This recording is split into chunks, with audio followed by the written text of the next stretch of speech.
Hello, beautiful people. Welcome back to our channel. An interview was conducted with one of the foremost lawyers of Nnamdi Kanu, and he released it all.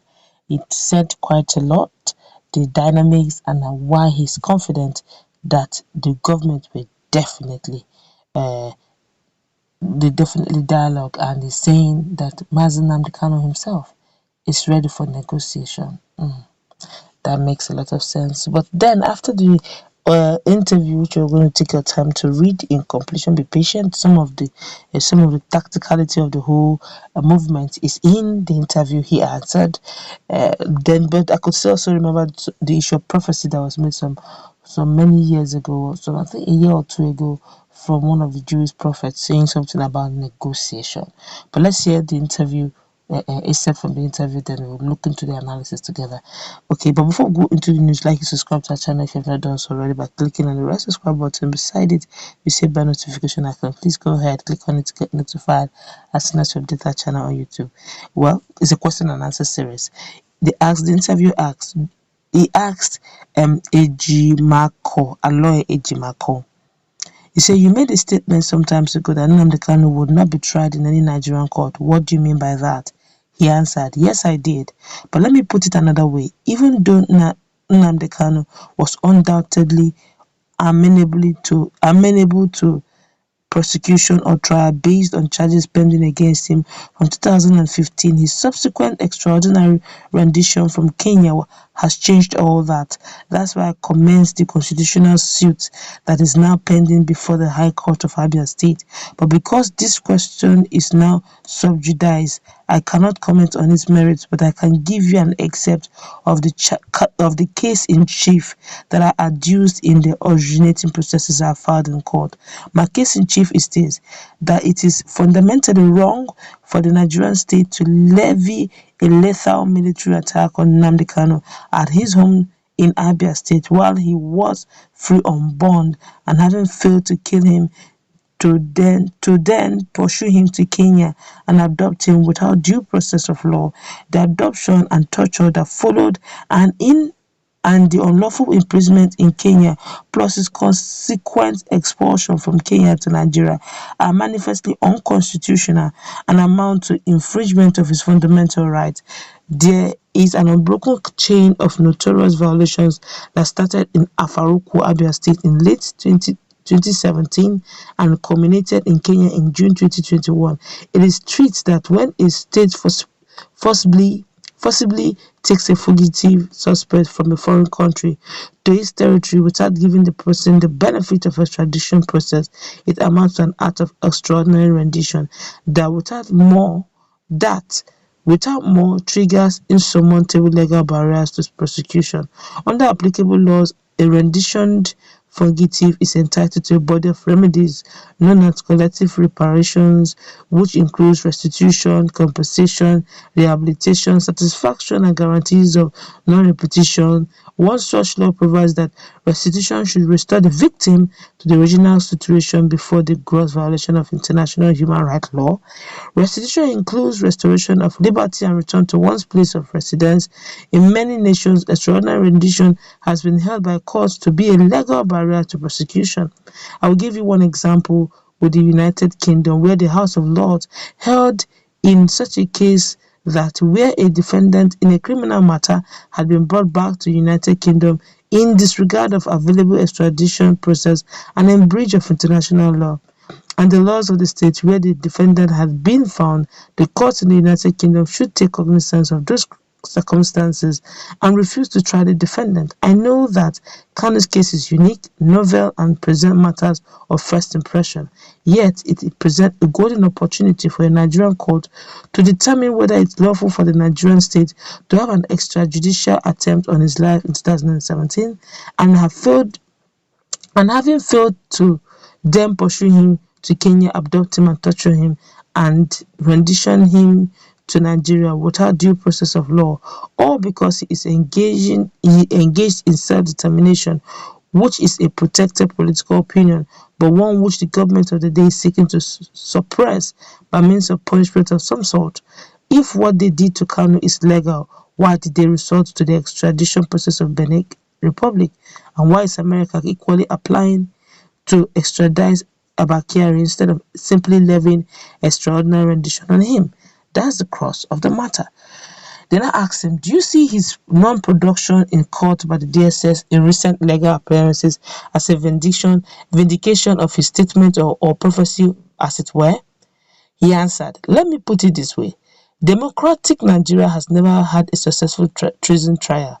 Since 1960, Democratic Nigeria has had many treason trials without any, except for that of Obafemi Awolowo, netting a conviction or even coming close. No other person has never or has ever been convicted of treason or its garden varieties like treasonable felony or sedition throughout all the democratic dispensation in Nigeria. Even when that of Awolowo resulted in conviction, it immediately brought many issues that still dog Nigeria to this day. Plus, Awo's conviction most probably would not have happened had he not overconfidently opted for summary trial when he could have tarried a while. What's more, his trial was later found to have been tainted with profound judicial bias, and in quick time his conviction and sentence were commuted. Most remarkably, his conviction convulsed Nigeria to no end, especially Western Nigeria, and it ultimately contributed to the 1966 coups that directly led to the Civil War and its horrendous aftermath. The lessons from this are not hard to see, and they are: first, treason is a regime-specific political offense, so unless the trial is dubiously concluded during the life of that extant regime, it sunsets with the coming of a new regime. Second, treason trial, if pushed too aggressively, can bring more problems than it initially set out to contain. In some crimes, it led to overthrow of the very government in power, such as in the case of Jerry Rawlings. Jerry Rawlings, who went from being in prison for treason to overthrowing the very government that jailed him. So Nigeria needs to tread with caution and a keen reference to history as it wraps up on this overly aggressive treason trial of Nnamdi Kanu. When an alpha patriot like Kanu gets so upset with the system that he begins to seek solutions in separation or self-determination, you talk to him. You don't subject him to trials and tribulations. Simple. Then I asked him, as Kanu's lawyer, how do you see his ongoing trial? Any hope of him ever getting freed at the end of the day? He answered, before anybody forms an opinion on whether Kanu should have been charged in the first place, not to talk of being actually tried, you need to first understand the position of the law on what he does. A lot of people may not be aware, but the truth is that the enterprise upon which Kanu is engaged and which grounds his prosecution is known as self-determination, which is legal, not criminal, not even unlawful under Nigerian law. One such law at Cap A9 Laws of Federation of Nigeria states that all peoples should have the unquestionable and inalienable right to self-determination, and that oppressed people shall have the right to free themselves from the bonds of domination by resorting to any means recognized by the international community. One of such means is referendum. So as you can see, when you express an intention to break away from your country, you have done nothing wrong that would warrant your prosecution for treason. They asked him another question. Said, men are known to be stuck as they would not openly cry or shed tears. In your pursuit of Nnamdi Kanu's case, has there been any time you had cried or had cause to cry, even if it is in secret? This kind of question. Now, wow. He answered, the truth is this: defending the right of Mazi Nnamdi Kanu and IPOB to self-determination is tough in any society or within a regime that believes that exposing self-determination is a criminal offense, or that those you are defending are terrorists. For this reason, I have had two horrendous situations with the authorities where I had to also defend myself for merely being a lawyer to Nnamdi Kanu and IPOB. Nnamdi Kanu himself is personally aware of this. Because of the exigencies of the moment, I can't say any more on this other than to add that a lot of times it feels like being marooned between a rock and a hard place.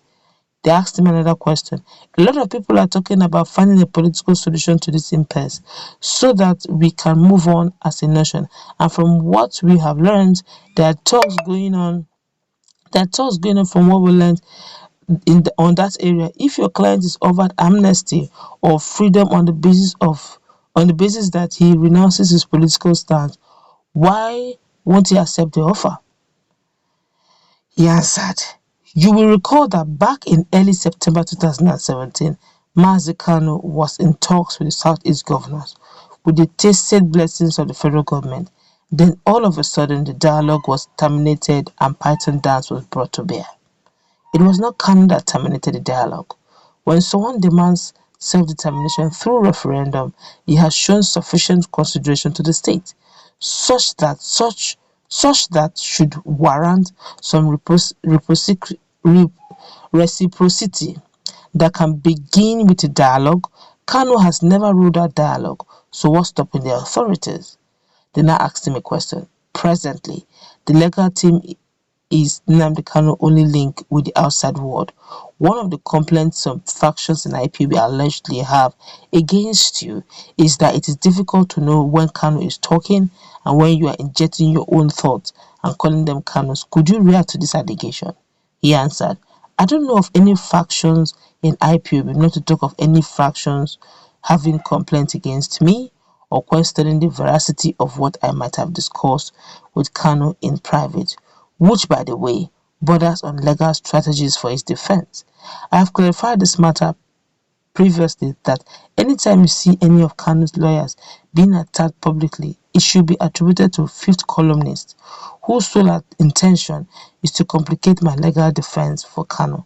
In other words, one of the ways you can easily identify the true enemies of Nnamdi Kanu and IPOB or those that don't wish them well is to listen to the words of those attacking his lawyers, his deputies and family members at a precarious moment like this. As for me, personally, it seems that those against me are threatened by the merits of the legal maneuvers I'm currently undertaking in defense of Kanu. A few of them hide under claims of being IPOB members, but their words and actions will show that they are not bona fide members of IPOB. I cannot be distracted by such insane antics." They asked him another question. Despite the reported directive from Kanu to IPOB to call off the sit-at-home strike, the exercise has continued to hold in several parts of the Igbo land. What do you have to say to this, and how does that make Kanu feel? He answered, it means that the sit-at-home has turned a new corner, where it is now possessed of a toga of voluntarism that underscores the widespread discontent in the land. In other words, the sit-at-home speaks for itself. So, instead of criticizing or fighting it, the authorities should see it as a pre-referendum on what is at stake and an opportunity to change course and address the issue constructively. They asked him another question. Many people see Nnamdi Kanu as an angry man, always cursing people, always abusing and insulting people. In your interactions with him, has he ever laughed? This kind of question. He answered, "Nnamdi Kanu is a rare gem. He's possessed of many superlative qualities.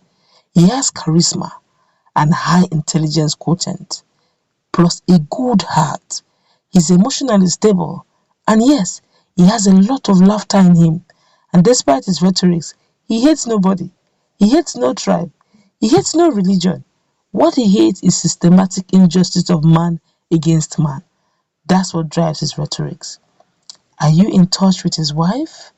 What was your last discussion with her? Does Kanu miss them?" He answered, "Yes, I am in touch with his wife, and from what I know, she's a young woman of extraordinary strength, character, and intelligence. Like the wife of someone fighting for the freedom of his people, she understands the sacrifices and tribulations that may come. In summary, she's very upbeat and stable. As for Nnamdi Kanu, yes, it's natural that he will miss his family. He loves his wife and his children deeply. There's no doubt about it. He's a great family man, a great husband, and a great father." Wow, this is quite expository. For some of us who do not know A little insight of who the character of Mazi Kanu is. Here it is. His lawyers expose the kind of person and personality he carries. Some of us do think he's a very angry person. You can hear from the interviewer's answer of the interview that he said he's a man filled with so much laughter and with a very high IQ. Let's begin our conversation.